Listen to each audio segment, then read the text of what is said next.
lovely podcast friends. How are you doing? How is your life going on? We are already at the last day of the week, so I sincerely hope you had a lovely time. I have a fully loaded show, and let's have a look at what we're gonna do. We're gonna talk about Catalonia, we're gonna talk about Brexit, we're gonna talk about the problems in Europe and why the ruling elites and the ruling parties don't like what's happening.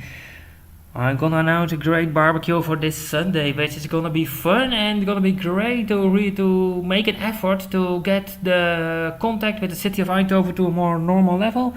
I got an interview with Audrey Gildry. He is a China vlogger. He's living in China for a long time, and we're gonna talk about what's good and what's bad about living in China. But first, the more important things. If you are checking out the site hofprofit.com, you will see that a lot of things are changing. And the most important change for me is that this podcast is really taking pace, where a normal episode would have between the 5 and 25 listeners. Now an episode has around the 300 listeners a show.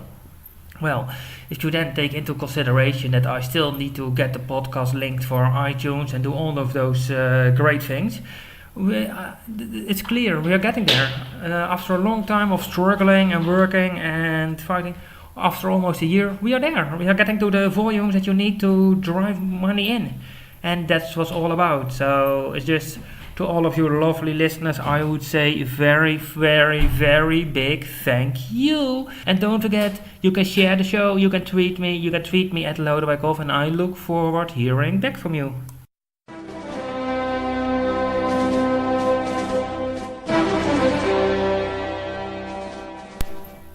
And that means we're gonna move on to Catalonia and the Brexit. I think what's happening there is the same. And what you saw in Catalonia, it's terrible. I mean, people held a referendum that was illegal. So it has the same legal binding if all my podcast listeners decide that I'm gonna be the ruler of the world. There's nothing to say. It's not gonna work. But the people held a referendum, and the Spanish police thought it was a great idea to simply knock into people who are unarmed, standing with their hands up, standing in a line to go voting. I mean, these are the things that I always expect with dictators, where, I don't know if you saw the movie Sacha Cohen, The Great Dictator. It's a really good comedy movie. I strongly suggest you listen to it and you have a look at it. But especially in the final part, you see that there is a voting in his dictatorship country. And you see there were two lines, one for him and two ways to go voting, one for him and one for the opposition, democracy and freedom. So a tank just helps motivate people to vote the proper thing, and it's for me just, but I mean, what you see now in Catalonia is that Monday the parliament holds a session that's made illegal. So democratically elected people are going to vote. They're gonna talk, they have a meeting. And no matter what they talk, they have a meeting.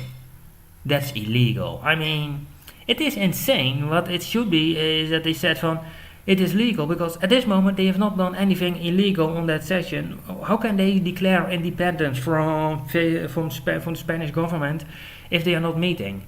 And it could be that they are declaring independence, but what if they say hey Spain, we need a better deal, it is not working. And what the interesting is, what people need to realize is, if you look at Europe, big countries aren't rich. Small countries are rich. The richest member state of the European Union is Luxembourg. A small country with the people who drink the most vodka in the world, with people who smoke the most in the world. Last one is, I believe, I'm not sure about it. So, and then there are a few 100,000 people living, and what people forget is that they are the richest country in Europe. So see it like this. Why are Germany, Italy, Spain, France failing? I mean, the only rich Scandinavian country is Norway. And don't get me wrong, I really love Scandinavia, especially Finland. If you go there, fresh salmon for almost nothing on the grill, to have it grilled on a fire in the wood with snow, take a sauna, jump into the lake, and yes, obviously all naked. It's just lovely. I would go for it, seriously. But that's that. And what you see is with the Brexit, people were saying, well, the British are not stupid, they're gonna vote to stay within the European Union. Well, and definitely we know one thing that they did, they voted, and they voted to leave the European Union, and I think it's a smart move. I mean, if you look, what does Catalonia has to get from Spain?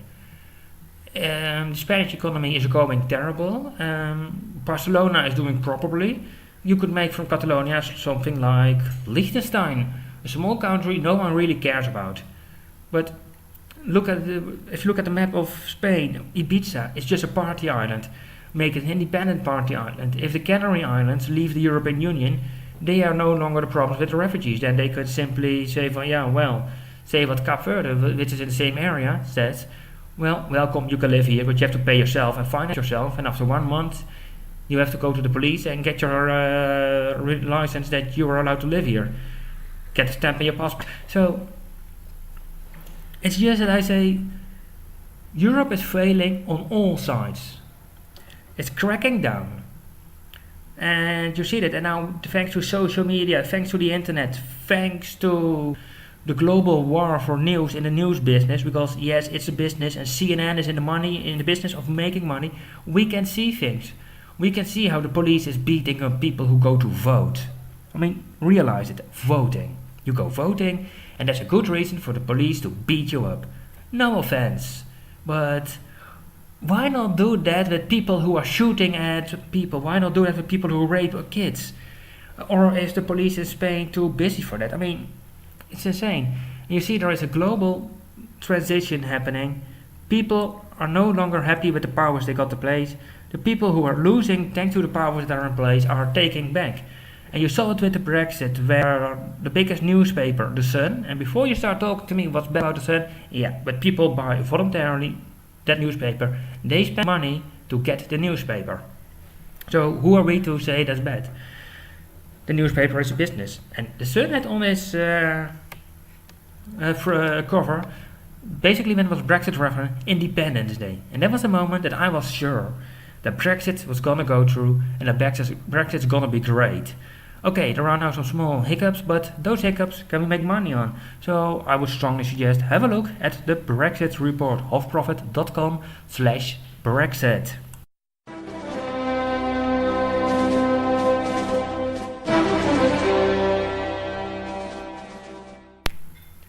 Yeah, so let's have after the Brexit and Catalonia and also the elite, it's time to have a quick chat about the listening success and the sources that are now driving all those listeners in.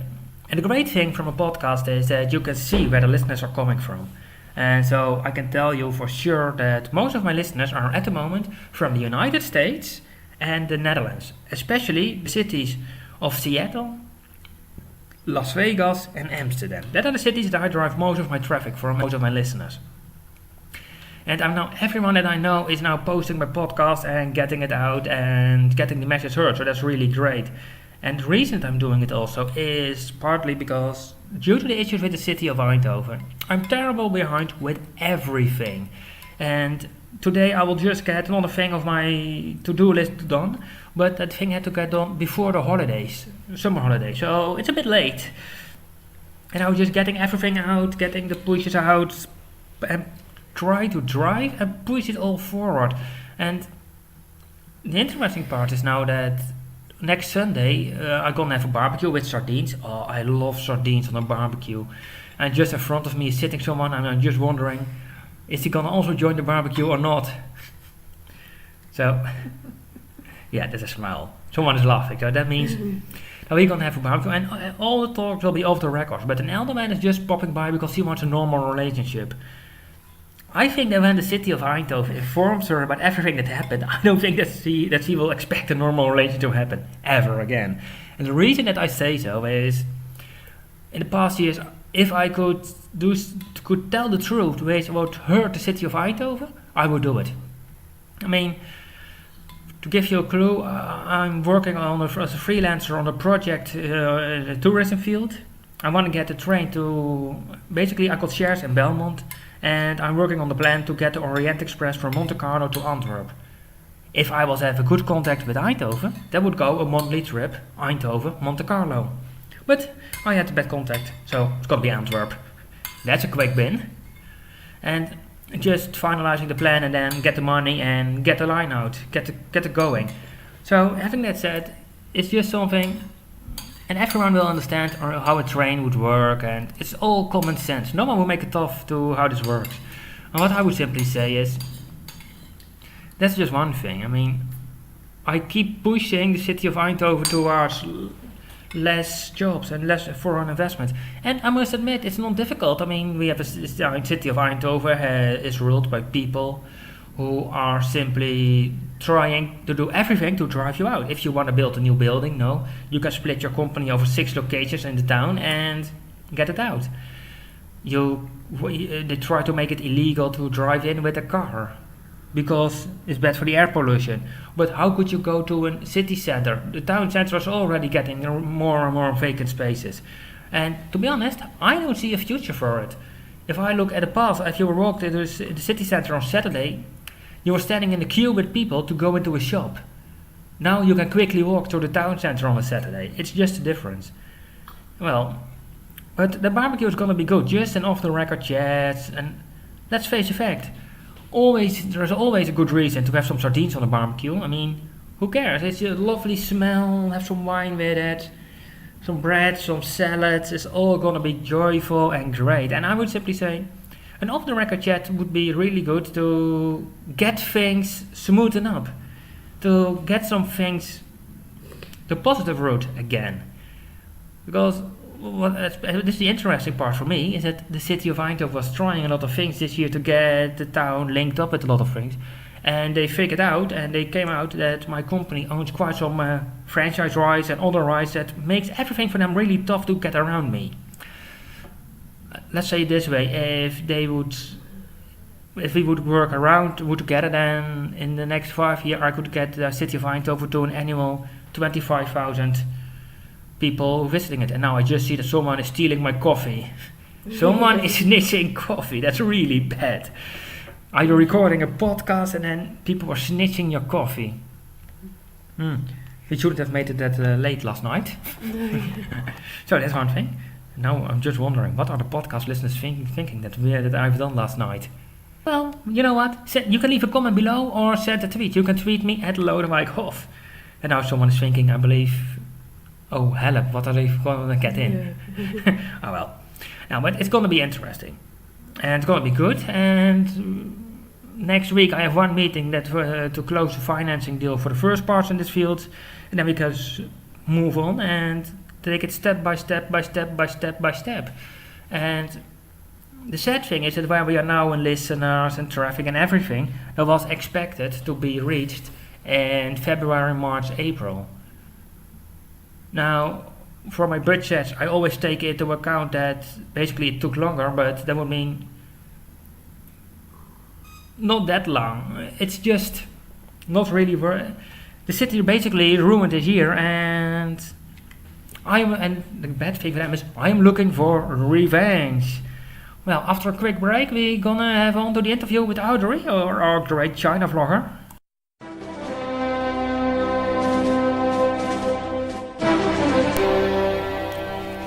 And that means it's time to have a chat with Audrey. Audrey is a China vlogger. That is important to know because he is living in China. He can tell you why living in China is better than living in the West. For example, compared with Europe, you have no problems with referenda in China. That's all being smoothed and you know how it's going there. And you have higher economic growth and all those great things. But also he's a vlogger and his vlog is reasonably successful. It depends a bit how you define success, but I think it's doing great. And so we're also going to have a look on and talk about what is needed to have a good, profitable, successful vlog. What's needed to become the next YouTube hit? And why should you go for it? I mean, we are just talking from it and it's interesting to have a look at it. And he is not living in Beijing and he's not living in Shanghai, he's living somewhere else. He will say that in this interview. And with the interview, you can just see it for yourself. It's an open invitation. I decided that from Hong Kong I will pop in there once and just have a look at the area and take it from there, interview some some marketing guys, some entrepreneurs, some people just from the field, and have a look at it. And it's going to be interesting, but we're also going to talk about the tough parts. What's tough about living somewhere else, and That's it. So hope that you enjoyed the interview, and here we go. All right, well, thanks for having me. The honor is all on my side. All on my side. You're a vlogger. You are living in China. Why did you move to China? Well, I moved to China really because I was interested in China. I mean, a lot of people come here because they're out of work or they, can't find anything interesting or they're looking to change their lives. But I was really just interested in China. Mm-hmm. I was interested in the language and the culture and seeing something different than, than what I could see back home. And that's kind of how I fell into it. I had a chance to study abroad, and while I was studying abroad, I kind of, it was immediately apparent, like, oh, this China thing is awesome. I can do this for a long time. So I've stayed, and 6 years later, here I am, still here. Okay. And you're not living on your Twitter profile at Let's China Sleep. You say you're not in Beijing or Shanghai. Why not? I don't really see the appeal, to be honest. Mm-hmm. I don't see the appeal of Beijing or Shanghai. Like I've been to both cities, and they're just like concrete jungles, with no personality, no vibe. I don't feel really any culture. Beijing's best days are far behind it. Shanghai seems a lot like any other city in the world. There's nothing really attractive in those. So I chose to live in Chengdu, which is in southwest China, Mm-hmm. in a province called Sichuan, and I like it because it's a really great mix of old China and new China. It's got a lot of the modern conveniences, and you can get just about everything you want here. But it really has like you can tell that you're in China, and it has its own distinct kind of vibe and its own distinct culture here. So that's why I chose Chengdu. It's kind of the best of both worlds. Sounds lovely. Must admit, really. Yes. Sounds great. Uh, So, what do you miss most compared to home? I'm sorry, can you say that one more Sure. time? What do you miss most compared to home? Oh, what do I miss most about home?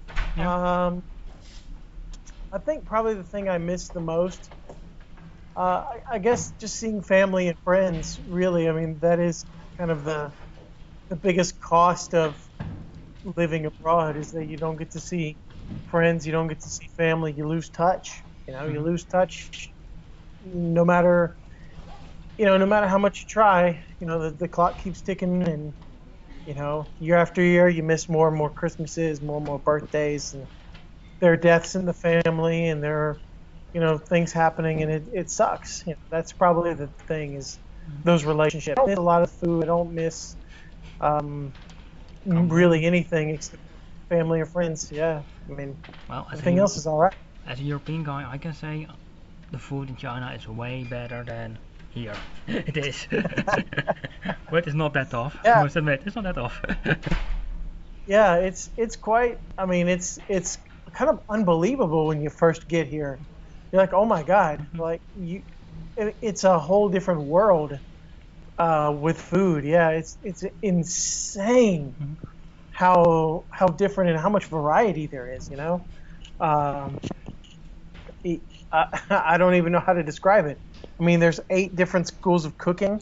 Well, there's 9 now. They just added Mongolian food to the list, and Hmm. even within those schools of cooking, every town, every city, every Mhm. province has its own specialty. It's nuts.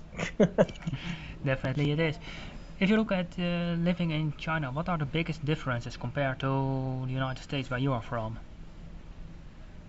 Sure, yeah. The biggest difference is, I mean, there's a few. There's kind of a couple ways to look at it. I mean, there's differences kind of on the surface, ones that can immediately stand out, and things like that would be like driving, which can be just nuts here. That's something that's just immediately apparent. Is that driving and just walking, people just jaywalk like crazy. They walk across the road at any time and they turn at any time, no signals. And, that's Mhm. an immediate difference. Of course, along with food, language. The language is very, very different. Um, and then there are things that may not be immediately apparent, Mhm. which are more subtle, like the way that relationships work, the way that people may not tell you exactly what they think. They don't say exactly what they mean. They'd rather tackle things indirectly than directly. Um, they will be slow to criticize, even if they really deeply dislike something you're doing. Um, there are differences in education that may not be apparent, but will become apparent later. So there's Mhm. quite a lot. There's almost kind of too many to count. It's a fundamentally different culture. It is its own thing. Mhm. So, if you think about it, you have your own vlog. Why did you start a China vlog? Uh, well, I started it, I think, because there wasn't really much information out there at the time. Mhm. When I started making my vlogs, it was 2011, early 2011, like January, and I was researching all this stuff about the city I was moving to called Lanzhou in Mhm. northwest China, and I couldn't find any information about it. I mean, I found one little blog that had been written by some guy back in 2007 or 2008, Mhm. but that was it. I couldn't find any information. So, I went on YouTube and I found Winston's videos, Serpent ZA, for anybody who may or may not know. And then I found another guy named Milk Lawai86. So I found their videos and said, "Wow, that's a good idea." Mhm. Although they're down in Guangdong, it's a totally different world from where I was going to go. But I said, you know what? I want to make videos to help people out. I want to give them information about the place that they're going to be moving. If someone's going to move to Lanzhou, if someone's going to move to China, I want to help them, learn what this place is really like. So that's how it got started. I must admit, as a person who's gonna make the jump within a few months, really helpful videos, really nice stuff, Hmm. really nice things. I So, think, yeah. so can, can you say that again? I'm sorry, Oh, I couldn't sorry. hear you. As a person who's gonna make the jump himself in a few months' time, I must say, nice videos like them. Oh, thanks. Cheers. Yeah, so you're going to make the jump too, huh? Yeah, in terms of everything happening in Europe, and I'm a European guy. I'm Mm. partly sided. My mom's already over there in Hong Kong, and I'm just looking at, well, sucks. The people are not that great. Hmm. Let's finalize Mm. our corporate stuff and make some nice money and Sure. get on an aircraft and have fun. Yeah, sure. Definitely. I mean, come on over. I mean, if nothing else, it'll be an adventure. Yeah, well, worst case, you learn something. Well, Yeah, so I mean, yeah, either yeah, way, you'll learn something.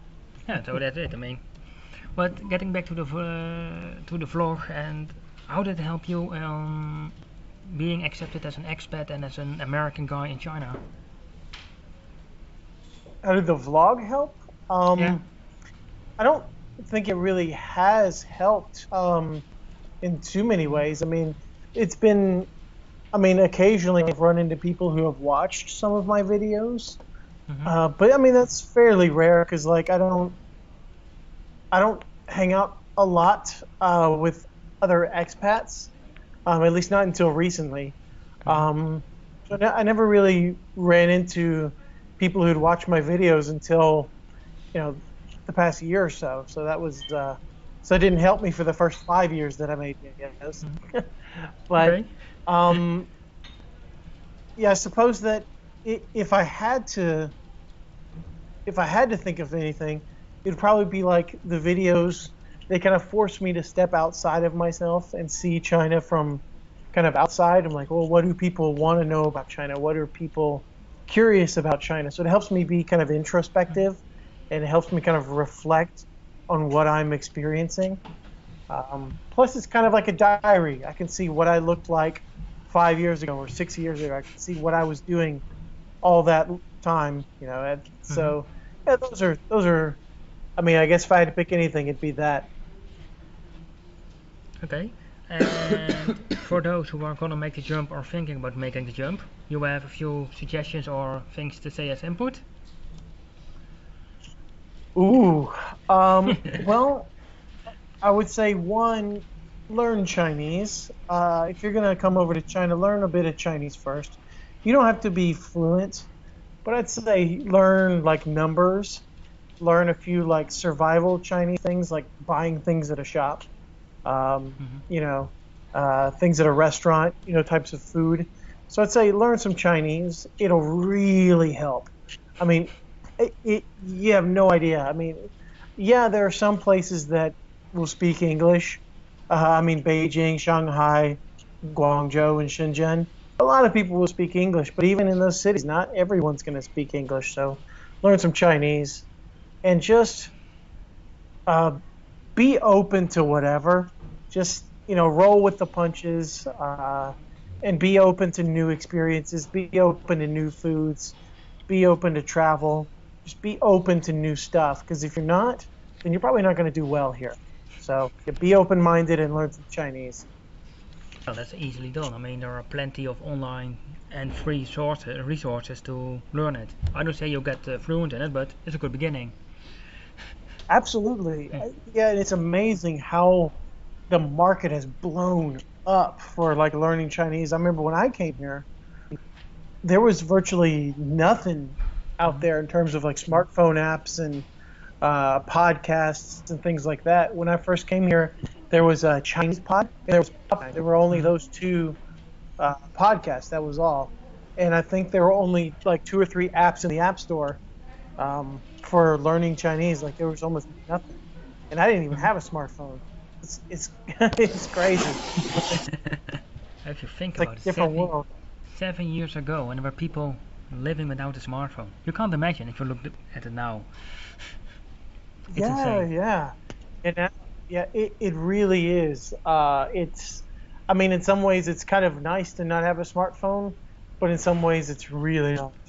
Mhm. I know a few people who've simplified their lives here by just having those dumb phones, but uh, it's at a big cost now. It's a really big cost now. Yeah, and one question about your vlog, because due to the time difference, you already had a full working day behind you. Any tips or suggestions on people who want to start a vlog? Well, anyone who wants to start a vlog, I'd just say Yeah. just do it. Just do it. And you don't really have to have the best gear, the best equipment. If you're going to start a vlog, just find you just need a couple of things. One, you need a good personality. You need to be comfortable in front of a camera. Two, you need to kind of find a niche, find something that you can bring to the table that other people don't. I spent about 5 or 6 years before I figured out my niche, which is talking about work and talking about teaching in China.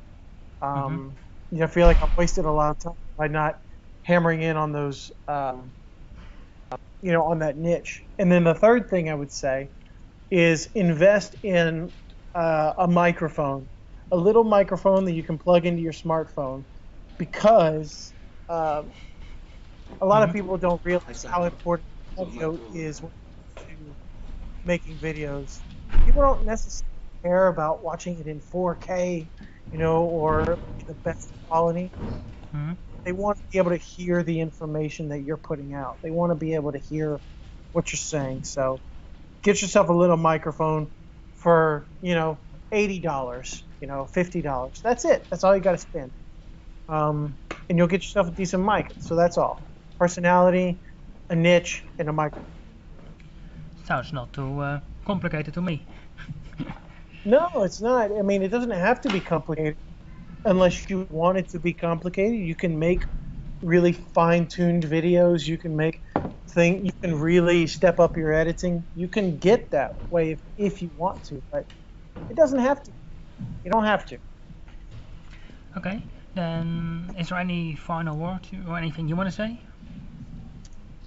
Is there anything I want to say? Yeah, just a I want final to thing. say, Yeah. I would just say, when it comes to China, China is so much more than people give it credit for. China is an incredibly huge country. It's bigger than the United States of America.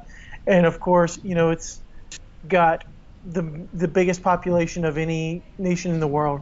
You know, the opinions and the outlooks on life with Chinese people run the gamut from super liberal to super conservative, skin colors, you know, and haircuts and fashion and food. You know, it runs the gamut. You have no idea how diverse China is. People think of China as this just one thing, but it's really not. It's a Chinese is a collection of languages. China is a collection of people groups, and it's a collection of very different cities. And you know, when you're reading about China, try to find sources from many different places in China. Watch all the different vloggers and listen to all the different podcasts because you'll get a whole lot of different information. So that's what I would say. Don't underestimate China and its diversity. So there you go. Okay, then I would say thank you for your time and thanks for the interview. Oh sure. Well, thanks for having me on. It was a good time. Pleasure's all on the joy's all on my side. Always great to have people on. All right. Okay. Sure. Okay. Okay. Great. Well, very much. Thanks. I'll talk to you later. Okay. Talk to you later. Okay. Bye.